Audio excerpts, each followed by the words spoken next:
Hello viewers, welcome to the Amar technology. ভিডিওর title ও thumbnail দেখে বুঝতে পারছেন আজকের ভিডিওটি আপনার জন্য কতটুকু চমকপ্রদ হতে যাচ্ছে। এই এডিটের যুগে আসে যদি আপনি রিমিনি ব্যবহার করে না থাকেন তাহলে আপনি এক বোকার রহস্যে বসবাস করছেন। কিন্তু রিমিনি ব্যবহার করে যদি আপনাকে অ্যাড দেখে পিক্সেল এডিট করতে হয় তাহলে আমি মনে করব আপনি একদম আরও বেশি বোকার রহস্যে বসবাস করছেন। এখন থেকে হচ্ছে আপনি রিমিনিতে কোনো অ্যাড দেখা ছাড়াই পিক্সার, রিমিনি এনাস মানে করতে পারবেন। কিন্তু কিভাবে করবেন সেটা নিয়ে থাকতেছে আজকের ভিডিও। এজন্য হচ্ছে প্রথমত আপনাকে দেখাবো যে আসলে আমার অ্যাড দেখাচ্ছে কিনা। আগে হচ্ছে আপনি দেখেন যে আমার অ্যাড দেখাচ্ছে কি না, তারপর হচ্ছে আপনি দেখেন। প্রথমত হচ্ছে আমি এখান থেকে আমার একটা ছবি সিলেক্ট করে নিব। ধরেন হচ্ছে আমি এখান থেকে আমার একটা ছবি সিলেক্ট করে নিচ্ছি। আপনারা এখান থেকে আপনারা যে কোনো একটা ছবি সিলেক্ট করে নেবেন। সিলেক্ট করে নেওয়ার পর আপনারা হয়তো জানেনই তো এগুলো হচ্ছে এনহান্স করতে হবে। এনহান্স করার পর একটু হয়তো সময় নেবে। আপনারা হচ্ছে উপরে আমার সময়টা লক্ষ্য করতে পারেন যে আসলে আমি কোনো রকম কাটতেছি কি না, বা আপনারা সব কিছুই খেয়াল রাখতে পারেন যে এখানে হচ্ছে আমার পিকচারটা আপলোডিং নিচ্ছে, একটু সময় লাগবে।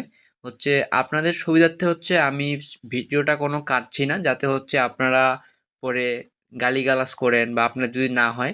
কিন্তু ভিডিওটা হচ্ছে আপনারা সম্পূর্ণ ধৈর্য সহকারে দেখতে থাকেন, দেখেন হয়ে যাবে। দেখেন, এই যে এইখানটা আসার আগে কিন্তু একটা অ্যাড দিত, এখন কিন্তু অ্যাডটা দেয় নাই। এই যে পিকচারটা হচ্ছে এটা আগায় দিলাম। আগায় দেওয়ার পর এই যে আমাদের যে সেভ অপশন আছে, সেভ অপশনে আমরা ক্লিক করব। ক্লিক করার পর আমরা এখন দেখব যে আসলে আমাদের সেভ আসতেছে কিনা। আমি হচ্ছে 24 ঘন্টায় অলরেডি 5টা পিক আপলোড মানে সেভ করে ফেলছি। এই জন্য হচ্ছে আমার আসতেছে না। আপনারা সেভ দিবেন, সেভ দেওয়ার সাথে কিন্তু কোনো রকম অ্যাড আসবে না। কিন্তু এই আসবে না কেন, কোন সেটিংগুলো হচ্ছে আপনাকে ঠিক করতে হবে।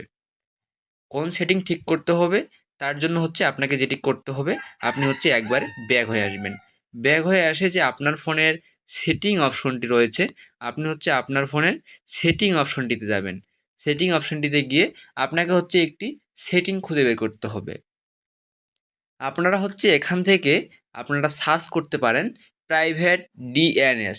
স্ক্রিনে হচ্ছে আমি নাম লিখে দিয়েছি, আপনারা দেখে ভিডিওটি অফ করে আপনারা সার্চ করতে পারেন প্রাইভেট ডিএনএস। আর যদি আপনি এখানে আপনার সার্চ বার না থাকে তাহলে হচ্ছে আপনি আপনার মতো করে এই সেটিংটি হচ্ছে আপনাকে খুঁজে বের করতে হবে। আপনাকে হচ্ছে একটু দেখতে হবে যে আসলে এই সেটিংটি আপনার কোথায় আছে।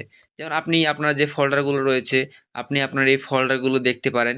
দেখে হচ্ছে আপনি যে এই সেটিংটি রয়েছে, আপনি হচ্ছে এই সেটিংটি আপনাকে খুঁজে বের করতে হবে। আমার হচ্ছে এখানে দেখেন যে কানেকশন অ্যান্ড শেয়ারিং অপশন রয়েছে, আপনারও থাকতে পারে। আমি রিয়েলমি C65 ফোন ব্যবহার করছি। কানেকশন শেয়ারে ক্লিক করার পর দেখেন যে এখানে কিন্তু হচ্ছে প্রাইভেট ডিএনএস অপশনটা আসছে। আমি হচ্ছে অপশনের উপর ক্লিক করলাম। ক্লিক করার পর আপনাকে যে বিষয়গুলো লক্ষ্য করতে হবে, আপনি এখান থেকে হচ্ছে এটা অটো দিতে পারেন, কিংবা হচ্ছে অ্যাসফ্যালিস্ট ডিএনএ দিতে পারেন। দেওয়ার পর এইটা দেওয়ার পর কিন্তু হচ্ছে আপনাকে হচ্ছে এইখানে হচ্ছে আপনার কিছু লেখা যাবে যে হচ্ছে ডিএনএস ওয়াট। দেখেন যে স্ক্রিনে ডিএনএস ওয়াট, এই ডিএনএস ওয়াটটা হচ্ছে আবার ক্লিক করতে হবে। ক্লিক করার পর এইখানে কিন্তু আপনার কিছু রকম একটা কোনো রকমই আপনার লেখা থাকবে না। ধরেন হচ্ছে আমি লেখাটা প্রথমত কপি করে নিই। হ্যাঁ, লেখাটা কপি করে নেওয়া হলে একটু কাটে দিই। এখানে হচ্ছে আপনাদের সামনে এরকম একটি হচ্ছে চলে আসবে, যেখানে হচ্ছে কোনো রকম লেখা থাকবে না www.example.com। কিন্তু www ঠিক আছে, এক্সাম্পল কি হবে এখানে, এটা হচ্ছে আমার যেহেতু আগে কপি করা ছিল আমি দিয়ে দিলাম। আপনারা হচ্ছে এখানে লিখবেন dns.adgard.com। আমি হচ্ছে এটা স্ক্রিন সাইটে দেখেন ডান পাশে হচ্ছে আমি লিখে দিয়েছি, আপনারা দেখে দেখে টাইপিং করতে পারেন। তারপর হচ্ছে আপনাকে এটা সেভ দিতে হবে। আপনি যদি এটা যদি সেভ দেন, সেভ দিলে কিন্তু আপনাকে কোনো রকম আর অ্যাড দেখতে হবে না, এবং অ্যাড ছাড়াই আপনি যে কোনো ছবি দিনে 5টা এডিট করতে পারবেন। ইনশাআল্লাহ আমরা হচ্ছে পরবর্তীতে এর থেকেও আরও আপনাদের জন্য বেশি যেন উপকারের চেষ্টা করব। আর কিভাবে কোন অ্যাপ দিয়ে আর থেকেও আরও 5টার থেকেও আরও বেশি বা আনলিমিটেড পিকচার এভাবে এডিট করতে পারবেন, সে নিয়ে হচ্ছে আমরা পরবর্তীতে ভিডিও নিয়ে আসব। এতক্ষণ আমাদের সাথে থাকার জন্য ধন্যবাদ।